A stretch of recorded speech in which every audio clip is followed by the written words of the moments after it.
Even more nuts is closing before sundown. Those who'd like to carry on the party must seek cocktails elsewhere. But frequenters of taverns in Portland, beware. This was, not too terribly long ago, the Bermuda Triangle for reckless drinkers. A century ago, Portland is a saloon and bordello-clogged Sodom and Gomorrah of vice, which is to say, my kind of town. Imagine, a thirsty gentleman such as myself stops by one of his favorite establishments in search of a refreshing cocktail or two. Midway through his 8th or 9th beverage, he vanishes, never to be seen again. He's been shanghaied.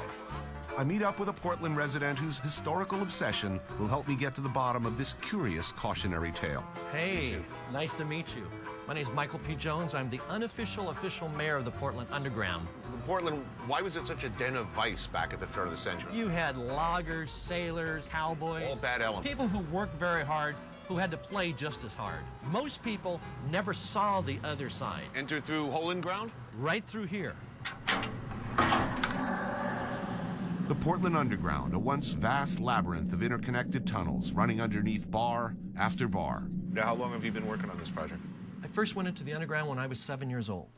I was taken into the underground by an old sea captain. I really didn't believe what he was going to show me. And then when I went into my first tunnel, I was hooked.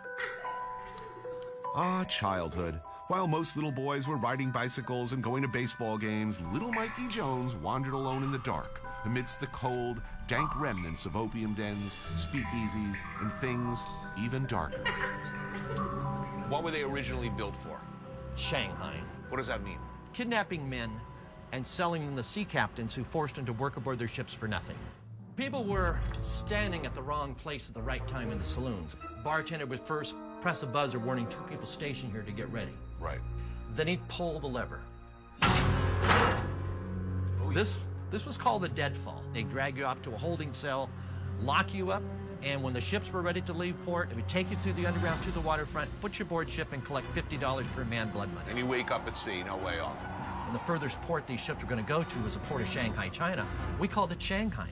Eventually, that term took over. I kind of want one of these in my restaurant. Vegetarian on table 1. Follow me this way. In the worst year, how many people were victims of this? 3,000. You think people would stop going to crummy bars? You know, after the first 1,000, nobody misses them? No, people didn't see what was happening.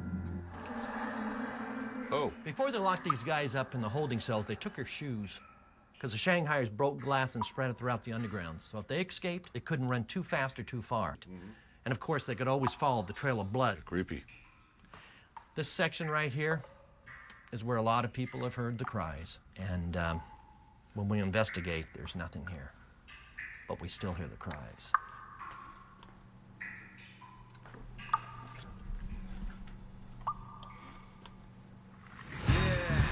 One could not be blamed for suspecting that Mike's been spending a little more time underground than might be considered healthy. He was working that pretty hard. Oh yeah, some people get really scared down here. Other than being scared, I was going to hit my head on a freaking water pipe. Speaking of potential body dumps, next I hook up with my old friend Chef Philippe Boulot.